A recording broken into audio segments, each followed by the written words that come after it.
All right, the things that you absolutely need to do this job are flathead screwdriver for the push clips, 10mm socket for the 10mm bolts that hold the factory fog lamps in, some needle nose pliers for the power taps for the backlights, and some zip ties.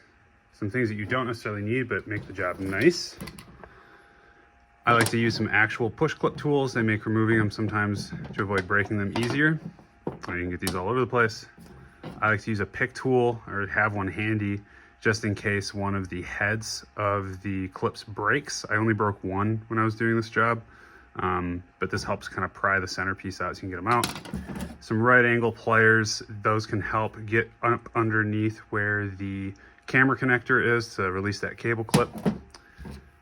Tesa wire loom tape. I love Tesa tape. I'll never use electrical tape again. This is what a lot of German automobile manufacturers use for their wiring harnesses. They just wrap the harness. This is number 51036.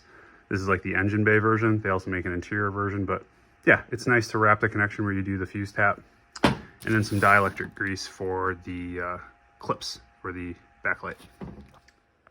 So I was going to install my new Diode Dynamics SS3 fogs, and when I was looking around online, I realized there are tons of guides on how to do installs on the Outback Wilderness, but not very many guides. Actually, there's nothing on the Forester Wilderness. Now, it's pretty straightforward. I was trying to figure out if I needed to remove the belly pan, going through the wheel well or whatever to access the fogs, but it looks like the bumper has to come off because you look down in there, that is where the driver's side fog is. And you could probably get in there, reach in there and undo the OEM unit and put in the Diode Dynamics unit, but it'd be kind of a tight squeeze. Same thing over on the passenger side. We're looking way back in there.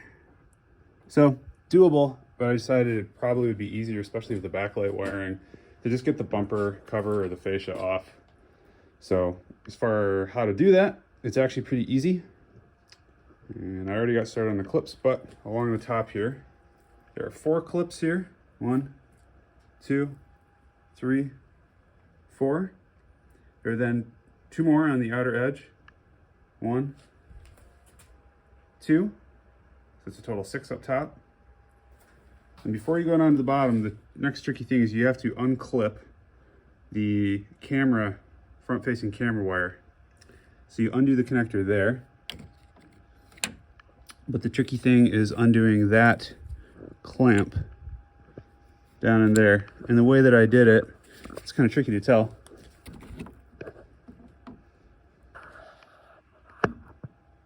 As you can see, there's a little tab right there. And you can kind of go in through the edge right there. And I went in there with a pliers and pressed and got that tab to release while I pulled up. So you do that and you disconnect that. So just to summarize, camera, wire clip, and connector. 6 connectors up top, 1, 2, 3, 4, 5, 6. You don't have to remove the intake, the fresh air tube. I just took that out for a different reason.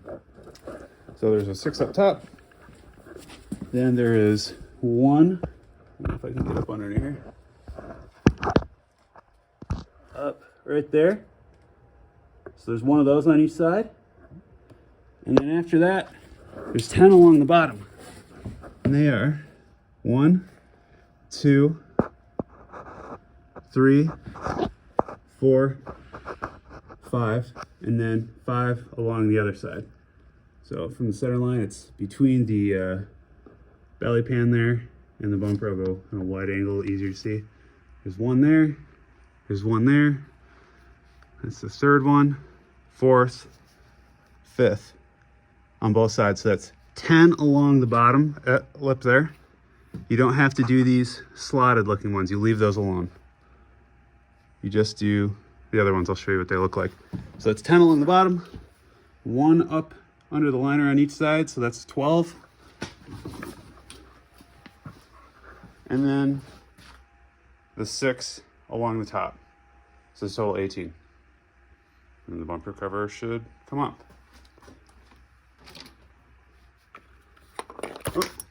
Oh, I have to go fish that one out. These are what they look like. The connectors you want to be using.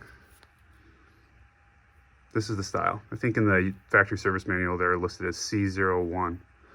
You can get more of them. I broke only one of them because it's cold here because I'm in Michigan and it is, it was 31 degrees outside before I turned the heater on, so I broke them. But anyway, those are where the clips are. As far as popping it off, there's some hidden clips in here and in here inside, so you just want to carefully work it, starting at the edge, a little bit at a time like that. You don't want to pull too hard if it feels like it's not coming. See, there's those clips there.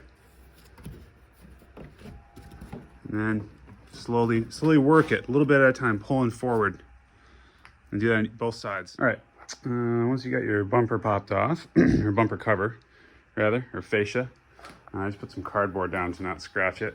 Put it on a clean surface or something like that. If you're on grass, that works too. One of the things that I'm doing while I've got it off is I was going through with fluid film. This stuff, my favorite, lovely libations. Really, any lanolin-based corrosion inhibitor is good. I always put that on the pinch welds in any spots that look like they could corrode.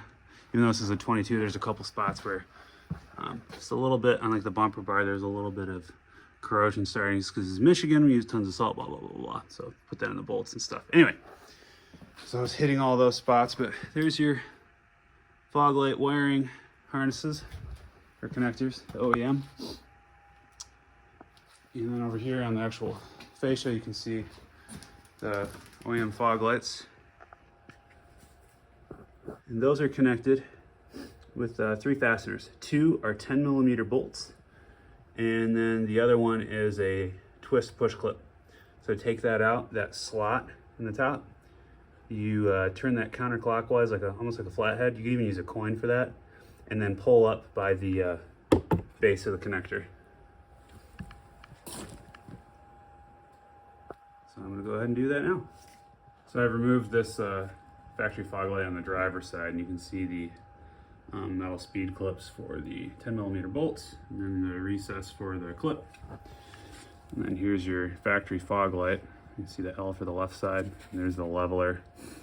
Probably the one tricky thing I'm thinking of, just thinking out loud, is to level the new diode dynamics. There's not going to be an easy trick for leveling. I'm just going to have to be done manually. They attach to the brackets that they come with, the Fox beam brackets just on either side. But either way, yeah, I've got an overlay on this one. That's why it's yellow.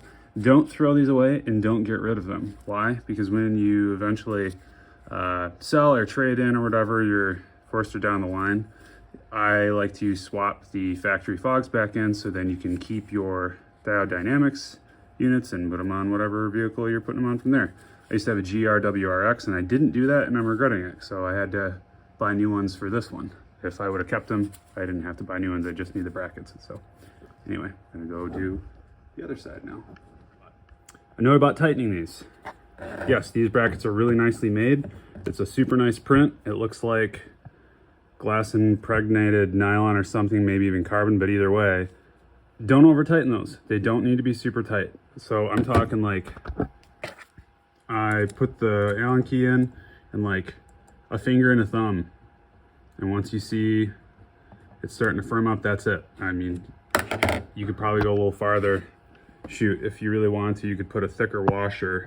The order that it goes is the Allen head, that lock washer, the regular washer, and then the nylock nut in there.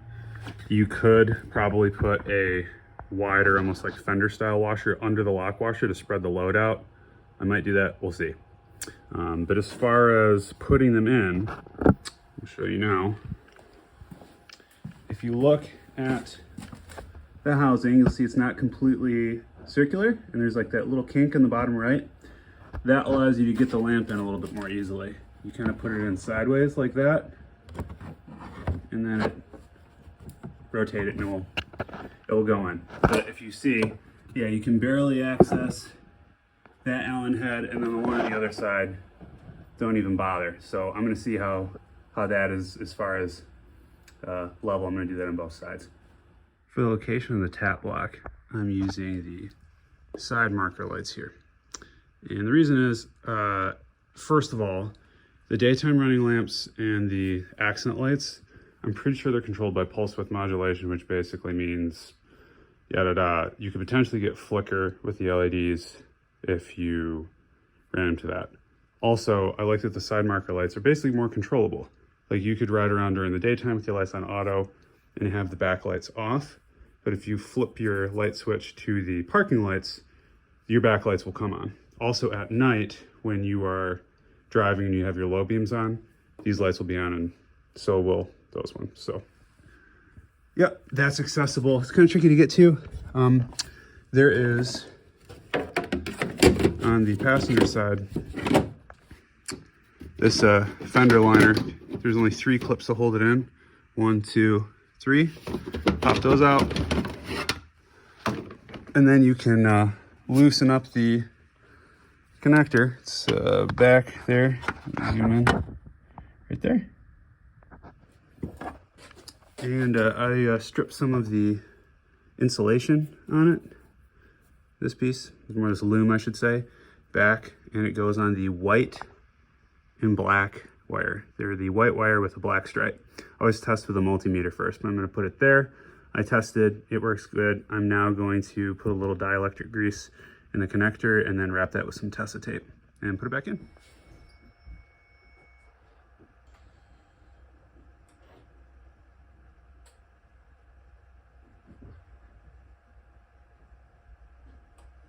All right, this is in park with the lights off. There's in park with the parking lamps on. That is with my low beams on, high beams.